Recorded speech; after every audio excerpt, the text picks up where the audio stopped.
ஸ்ரீகுருப்போ நம. ஆதித்யாய சோமாய மங்களாய புதாய ச குரு சுக்ர சனிபியஸ்ச ராகவே கேதவே நமோ நம. ஆதித்யாதீனாம் நவகிரக தேவதாபியோ நமோ நம. எல்லாம் வல்ல ஆதித்யாதி நவகிரகங்களை நமஸ்கரிக்கிறேன். என்னுடைய குருவையும் என்னுடைய உபாசனை தேவதை ஸ்ரீ வாராகி அம்பாளையும் பணிகிறேன். உலகம் முழுவதும் வாழக்கூடிய என் அன்பு பக்தர்களே, ஆனி மாத ராசி பலன்கள். இந்த ஆனி மாதத்தை பொறுத்தவரையில் கிரக அமைப்புகள் எப்படி இருக்குன்னு பார்த்துருவோம். முக்கியமான 3 நிகழ்வுகள் இந்த ஆனி மாதத்தில் நடக்குது.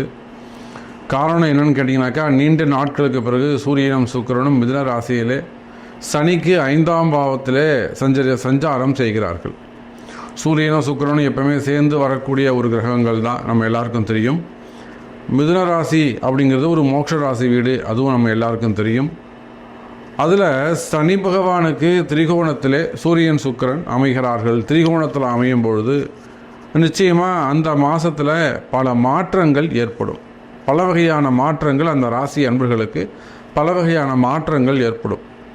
குறிப்பாக சிறு சிறு தொழில் செய்யக்கூடியவர்கள், சின்ன சின்ன பிஸ்னஸ் பண்ணக்கூடியவங்க, சிறிய உத்தியோகம் செய்யக்கூடியவங்க, அந்த மாதிரியான கொஞ்சம் கஷ்டப்படக்கூடியவங்களுக்கெல்லாம் ஒரு நல்லது நடக்கக்கூடிய மாதமாக இந்த மாதம் அமைகிறது.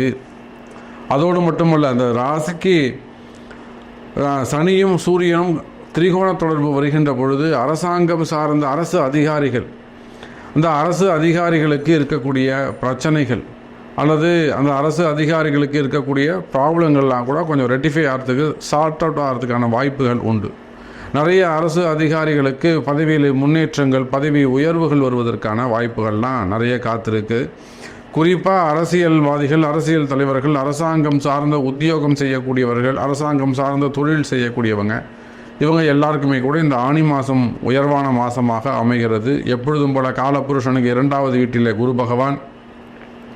இது எல்லாவற்றுக்கும் மேலாக சனி செவ்வாய் சேர்க்கையும் இந்த மாதம் நடைபெறுகிறது. மேஷத்தில் இருக்கக்கூடிய செவ்வாயும் கும்பத்தில் இருக்கக்கூடிய சனி பகவானும் சந்தித்து கொள்கிறார்கள். இதில் என்ன ஒரு பெரிய விஷயம் அப்படின்னு கேட்டிங்கனாக்கா, சனி பகவான் உச்சம் பெறக்கூடிய வீடு கொடுக்கக்கூடியவர் சுக்கிரன், நீச்ச வீட்டை கொடுக்கக்கூடியவர் செவ்வாய். அந்த உச்ச நீச்ச வீடுகளை தரக்கூடிய 2 கிரகங்களும் இந்த ஆனி மாதம் சனியோடு சம்பந்தம் செய்து கொள்கின்றன. அப்போது உலகம் முழுவதும் வாழக்கூடிய என் அன்பு பக்தர்களே, இந்த ஆனி மாதம் முழுவதும் சனி பகவானுடைய அல்லது அந்த சனி கிரகத்தினுடைய ஆதிக்கம் அதிகமானதாக இருக்கும். ரொம்ப அதிகமான சனியுடைய ஆதிக்கம் ரொம்ப அதிகமானதாக இருக்கும். எந்தெந்த வகையில் இருக்கும் அப்படின்னு கேட்டிங்கனாக்கா, ஃபேமிலி சப்ஜெக்ட் எடுத்திங்கனாக்கா, உடன் பிறந்தவர்கள், கூட பிறந்தவங்க, அந்த மாதிரியான ஃபேமிலி சப்ஜெக்டில். அதே போல் நிலம் சம்மந்தப்பட்ட பிஸ்னஸ் செய்யக்கூடியவங்க, ரியல் எஸ்டேட் பண்ணக்கூடியவங்களாக இருப்பாங்க, ப்ரமோட்டராக இருப்பாங்க, லேண்ட் ப்ரமோட்டராக இருப்பாங்க. அதே போல் பில்டர்ஸ், அந்த தொழில் செய்யக்கூடியவர்கள், கான்ட்ராக்டு, கன்ஸ்ட்ரக்ஷன்ஸு, அந்த பிஸ்னஸ் பண்ணக்கூடியவர்கள். அதே போல் கனிம வளங்கள் சார்ந்த குவாரிகள்லாம் வச்சு நடத்தக்கூடியவங்க, மண், மினரல்ஸு. ஸோ அந்த கனிம வளங்கள் பிஸ்னஸ் பண்ணக்கூடியவங்க, டிரான்ஸ்போர்ட், லாரிகள், இரும்பு இல்லையா சனி, அதான் லாரி டிரான்ஸ்போர்ட்டு, அந்த மாதிரியான ஒரு ஜேசிபி இயந்திரங்கள், அந்த மாதிரி இயந்திரங்கள், தொழிற்சாலைகள், இந்த மாதிரியான தொழில் செய்யக்கூடியவர்கள்.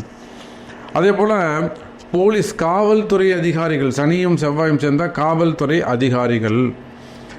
செவ்வாய் போலீஸுங்க, சனி உத்தியோக அதிபதிங்க. அப்போது காவல்துறை அதிகாரிகள், இராணுவத்தில் ஈடுபட்டிருக்கக்கூடியவர்கள். இன்னும் சொல்லப்போனால் அதே போல் அரசியல் நண்பர்கள், அரசியலில் ஈடுபட்டிருக்கக்கூடியவர்கள். அதே போல் சனி சூரியன் சேர்க்கைன்னு சொல்லும்போது அரசியல் நண்பர்கள், அரசு அதிகாரிகளாக இருக்கக்கூடியவர்கள். அப்போது அதே போல் டாக்டர்ஸ், சனி செவ்வாய் ஆராய்ச்சி, அதாவது லேப்லாம் வச்சு நடத்தக்கூடியவங்க, அந்த லேபுக்கு தேவையான எக்யூப்மெண்ட்ஸை உற்பத்தி செய்யக்கூடிய தொழிற்சாலைகள். இப்போ நம்ம நிறைய சொல்லலாம், அந்த பயோசிஸ்டம் சொல்லுவாங்க, அந்த மாதிரியான தொழில் செய்யக்கூடியவங்க. லேபுக்கு தேவையான அந்த டியூப், ரத்தம்லாம் எடுக்கிறாங்க இல்லையா, அது ஸ்டோரேஜ் பண்ணக்கூடிய, அதெல்லாம் க்யூப்ஸ், அதெல்லாம் உற்பத்தி பண்ணக்கூடிய தொழில் செய்யக்கூடியவங்க. லேப் ரிலேட்டடாக கெமிக்கல்ஸு, அதே சமயத்தில் கெமிஸ்ட்ரி ரிலேட்டடாக ஒர்க் பண்ணக்கூடியவங்க. இதெல்லாம் இந்த சனி செவ்வாய் சூரியனுடைய ஆதிக்கம் இந்த ஆனி மாதத்தில் நிறைந்திருக்கிறது. அப்போது சனி செவ்வாய் சூரியன் சேர்க்கையினால் இந்த ஆனி மாதம் உங்கள் யாருக்கெல்லாம் என்னெல்லாம் நடக்கப் போகுது, இப்போ நம்ம ஃபஸ்ட்டு ஒரு 5 நிமிடங்கள் இந்த மாதம் இந்த பிளானட் எது வலுவாக இருக்குது, எதை சார்ந்த தொழில்கள் எல்லாம் வலுப்பெறும் அப்படிங்கிறத பார்த்துருக்குறோம். ஸோ ஃபுல் டீட்டெயிலாக உள்ளே பார்க்கலாம் பாருங்கள். அன்பார்ந்த மகர ராசி அன்பர்களே, மகர ராசி அன்பர்களே, இந்த மாதம் ஆனி மாதம் ரொம்ப ஒரு முக்கியமான மாதமாக அமைகிறது. குறிப்பாக மகர ராசியாக நீங்கள் இருப்பீர்களேயானால், மகர ராசி அன்பர்களே, இந்த மாதத்திலிருந்து உங்களுக்கு படிப்படியாக ஒரு நல்ல நிகழ்ச்சிகள், நல்ல செய்திகள் உங்களை வந்து சேரும். தொலைதூரத்திலிருந்து உங்களுக்கு நல்ல மங்களகரமான செய்திகள் உங்கள் காதுக்கு வந்து சேரும். நீங்கள் ரொம்ப நாளுக்கு முன்னாடி செய்த முயற்சிகளாக இருக்கலாம், அல்லது நிறைய நாள் ட்ரை பண்ணி விட்ட நிகழ்ச்சிகளாக இருக்கலாம். அதெல்லாம் நமக்கு நடக்காதுன்னு விட்ட நிகழ்ச்சிகள்லாம் இப்போ ஆக்டிவேட் ஆகும். காரணம், குரு பார்க்க கோடி நன்மை. இப்போ தான் குரு பெயர்ச்சி நடந்தது, இந்த வைகாசி மாதம் தான் நடந்தது, இப்போ ஆனி மாதம் நம்ம பேசிக்கிட்டு இருக்கோம். அப்போ இந்த குரு எப்போ மகர ராசியை உங்கள் ராசியை பார்க்க ஆரம்பித்தாரோ அன்னிலேருந்தே உங்களுக்கு நல்ல நேரம் ஸ்டார்ட் ஆகிடுச்சு. அற்புதமான வளர்ச்சி, ஒரு உண்மையான வளர்ச்சி. நிறைய மகர ராசி அன்பர்கள் பணங்காசுகளை ஏமாந்தது மட்டுமல்ல, பணங்காசுகளை இழந்தது மட்டுமல்ல, தன்னுடைய கௌரவத்தை, குடும்பத்தை, உத்தியோகத்தை, தொழிலை, சேமிப்புகளை, சொத்து பத்துக்களை, நிறுவனங்களை, இப்படியெல்லாம் நிறைய விஷயங்களை மகர ராசி அன்பர்கள் இழந்திருக்கிறார்கள். அந்த அளவுக்கு மகர ராசி அன்பரோடு நம்ம நெருங்கி பழகிறோம். நமக்கு வரக்கூடிய நிறைய ஃபோன் கால்ஸ் பார்த்திங்கன்னா மகர ராசி அன்பர்களாக தான் இருக்கிறாங்க. இப்போ கூட நம்ம கோயம்புத்தூர் பக்கம், அன்னூர் பக்கம் பார்த்திங்கனாக்கா ஒரு நல்ல குடும்பம், ஒரு தொழில் நிறுவனம், அந்த தேங்காய் நாரெல்லாம் வச்சு பண்ணக்கூடியவங்க, அது ஒரு நிறுவனமாக வச்சு செய்யக்கூடியவங்க எல்லாம் ஜம்முன்னு ஓஹோன்னு இருந்திருக்கிறாங்க. மகர ராசி ஜம்முன்னு இருந்திருக்கிறாங்க, ஓஹோன்னு இருந்திருக்கிறாங்க. ஆனால் ஏதோ அறிமுகம் இல்லாமல் ஒரு ஆசாமி வந்து எல்லாத்தையும் காலி பண்ணிட்டு போயிட்டார். அதில் போடுங்க, இதில் போடுங்கன்னு சொல்லிட்டு எல்லாத்தையும் காலி பண்ணிட்டு ஸ்பாயில் பண்ணிட்டு போயிட்டார். இப்போ இருக்கிற வீடு கொஞ்சம் மட்டும் சொத்து பத்துகள் மட்டும் அவங்கள்ட்ட இருக்குது. அப்படியே அம்பாள்கிட்ட வந்தாங்க, வாராகிக்கிட்ட வந்தாங்க. அம்பாளுடைய அனுகிரகம் இன்றைக்கி எல்லாத்தையும் அப்படி கட்டு போட்டு அதை காப்பாற்றி கொடுத்துருக்குறோம். அப்போ மகர ராசி என்பர்களே, இழப்பதற்கு இனி ஒன்றும் இல்லை. பேர் புகழா கௌரவமாக போச்சு சாமி, வருமானமாக போச்சு சாமி, உத்தியோகமாக பிரச்சனை சாமி, தொழிலாக டல்லாயிடுத்து சாமி, பணங்காசாக இருந்ததை இவன்ட்ட கொடுத்துன்னு வரல சாமி, ஏமாத்துறான் சாமி. பணங்காசை கொடுத்து ஏமாந்துருக்கீங்களா, தரமாட்டுறாங்களா, கொடுத்த காசை இல்லைன்னு சொல்கிறானா, கவலைப்படாதீர்கள் மகர ராசி என்பர்களே. நீங்கள் கொடுத்த காசு உங்களுக்கு வந்து சேரும். உங்களுக்கு கண்டிப்பாக நீங்கள் உழைச்ச காசு அது வீண் போவாது, உங்களை தேடி வந்து சேரும். அதுக்கான வழிமுறைகள் உண்டு.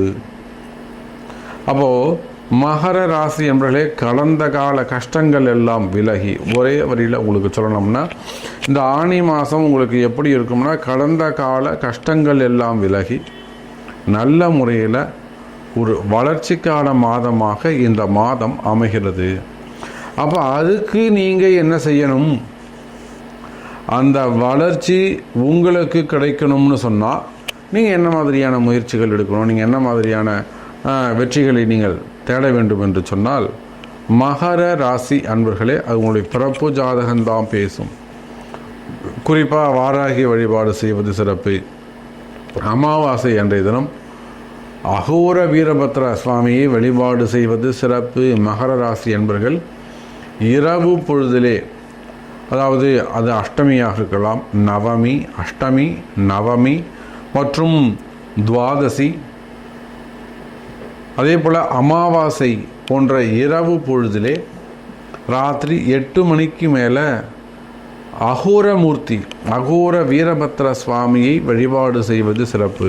பக்கத்தில் ஏதாவது வீரபத்திரம் கோயில் இருந்ததுன்னா வீரபத்திரம் கோயிலுக்கு போயிட்டு வரலாம். வீரபத்திரம் கோயில்னா அய்யனார் கோயிலுக்கு போகலாம். அய்யனார் கோவில்கள்னால் மதுரை வீரன் கோவிலுக்கு போகலாம், மதுரை வீரன் கோவில் இல்லைன்னா சுடலமாட சாமி கோவிலுக்கு போகலாம். இதெல்லாம் ஒரே ரூபம்தான், பேர் தான் வேறு வேறு, கொஞ்சம் ரிலேட்டடாக இருக்கும். காலபைரவர் கோவிலுக்கு போகலாம். அப்போ இந்த மாதிரியான எளிமையான பரிகாரங்கள் செய்வீர்களேயானால் இந்த ஆனி மாதம் உங்களுக்கு நல்ல வெற்றியை தரக்கூடிய மாதமாக அமைகிறது. அதே போல் மகர ராசி அன்பர்களே, தொழிலை பொறுத்தவரையில் தொழில் சிறப்பானதாக அமையும். 10ஆம் வீடு என்று சொல்லக்கூடிய மகரத்துக்கு 10ஆம் வீடு தனுசு. அந்த தனுசு ராசியை சனி பகவான் பார்க்கிறார். சூரியனுடைய தொடர்பு ஏற்படுது, சுக்கிரனுடைய தொடர்பு ஏற்படுது.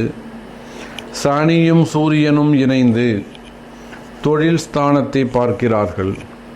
குறிப்பாக அரசு அதிகாரிகள், அரசாங்கம் சார்ந்த தொழில் செய்யக்கூடியவர்கள், அதாவது ரோடு கான்ட்ராக்ட் பிஸ்னஸ் எடுத்து செய்யக்கூடியவங்க, டெண்டர் பிஸ்னஸ் எடுத்து பண்ணக்கூடியவங்க, கனிம வளங்கள் எடுத்து செய்யக்கூடியவங்க, டிரான்ஸ்போர்ட்டு லாரியில் இதெல்லாம் வச்சு செய்யக்கூடியவங்க, இந்த மாதிரியான பிஸ்னஸ் செய்யக்கூடியவங்க எல்லாருக்குமே எந்த மகர ராசியாக இருப்பீர்களே ஆனால் அவங்களுக்கெல்லாம் இந்த ஆனி மாதம் நல்ல ஒரு வருமானம் மிகுந்த மாதமாக அமைகிறது. அதோடு மட்டுமல்ல, மகர ராசி அன்பர்களே, குடும்பம் சிறப்பானதாக இருக்கும். நிறைய மகர ராசி அன்பர்களுக்கு குடும்பத்தில் ஒரு சில கஷ்டங்கள் இருந்திருக்கும், குடும்பத்தில் ஒரு பிரிவுகள் இருந்திருக்கும், கணவன் மனைவிடைய ஒரு ட்ரபிள்ஸ் இருந்திருக்கும், பிரச்சனைகள் இருந்திருக்கும், பிள்ளைகளுக்கும் உங்களுக்கு கருத்து வேறுபாடுகள் இருக்கும், பசங்க சொல்கிற பேச்சை கேட்டுருக்கிற மாட்டாங்க. ஃபேமிலி கொஞ்சம் ஒரு ஸ்பாயிலாக இருக்கும், செதஞ்சு போயிருக்கும்.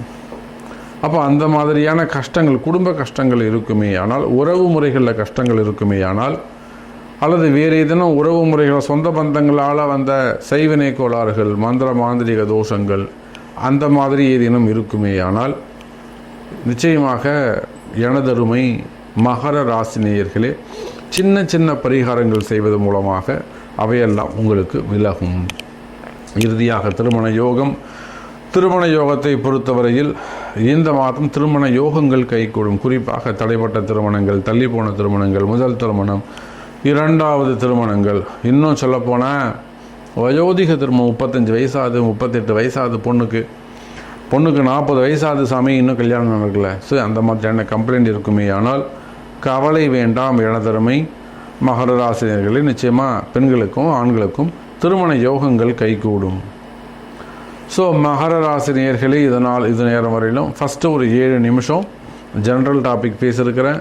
நெக்ஸ்ட்டு ஒரு 8 மினிட்ஸ் ஸ்பெசிஃபிக்காக மகர ராசிக்கான பலனை எடுத்து நம்ம சொல்லியிருக்கிறோம். இதில் எல்லாம் இவ்வளோ நேரம் பேசியும் சாமி நீங்கள் இன்னும் என்னை பற்றி சொல்லவே இல்லையே, எங்களுக்கான ராசி பலனை சொல்லவே இல்லையே அப்படின்னு உங்கள்கிட்ட கொஸ்டின்ஸ் இருக்குமே ஆனால் உங்கள் பிறப்பு ஜாதகத்தை கொண்டு தொடர்பு கொள்ளுங்கள் என்பதை தெரிவித்துக்கொண்டு மீண்டும் வேறொரு அற்புதமான பதிவில் உங்களை சந்திக்கிறேன். நன்றி, நமச்சிவாயம். ஜெய் வாராகி, ஜெய் ஜெய் வாராகி.